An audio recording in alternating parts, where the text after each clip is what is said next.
Hello! Ako nga pala si Teacher Ethel.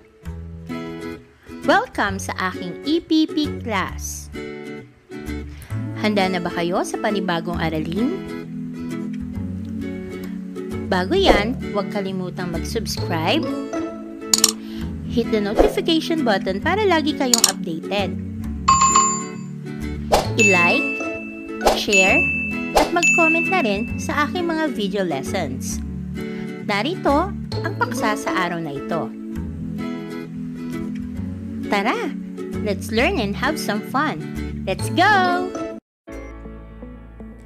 Ligtas at responsableng paggamit ng computer, internet, at email. Tara, alamin natin. Ano ang Information Technology or IT? Ito ay mga pamamaraan, kasangkapan, at teknolohiya na tumutulong sa mga tao upang makakuha ng impormasyon, maproseso ito, maitago, at maibahagi.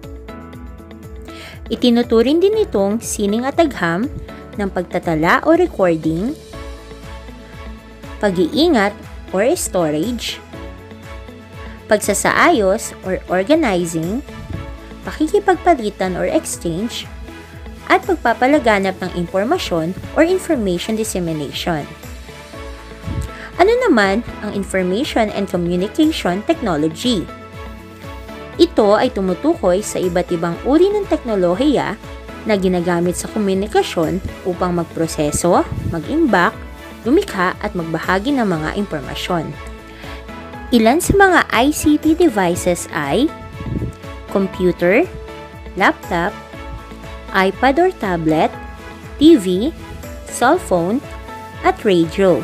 Tandaan na itong mga devices na ito ang ginagamit natin ngayon sa pagkuha ng impormasyon at pakikipagkomunikasyon. Kasiyang-siyang gawain ang paggamit ng computer, internet at email. Ngunit may kalakip na mga salik ang paggamit ng mga ito, kagaya na lamang ng exposure o pagkalantad ng mga di naaangkop na materyales. Maaari kang makakita ng materyales na tahasang sexual, marahas at ipinagbabawal o ilegal. Virus, adware at spyware. Maaaring makakuha ng mga virus sa paggamit ng internet na maaaring makapinsala sa mga files at memory ng computer at makasira sa maayos nitong paggana. Harassment at cyberbullying o paniligalig at pananakot.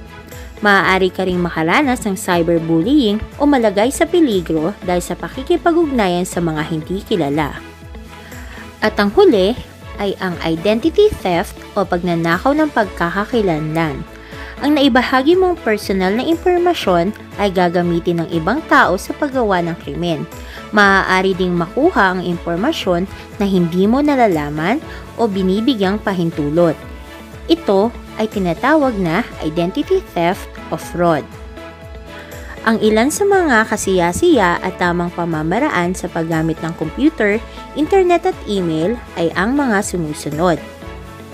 Una, tiyakin o itakda kung aling websites ang maaaring bisitahin at kung gaano katagal maaaring gumamit ng computer, internet at email.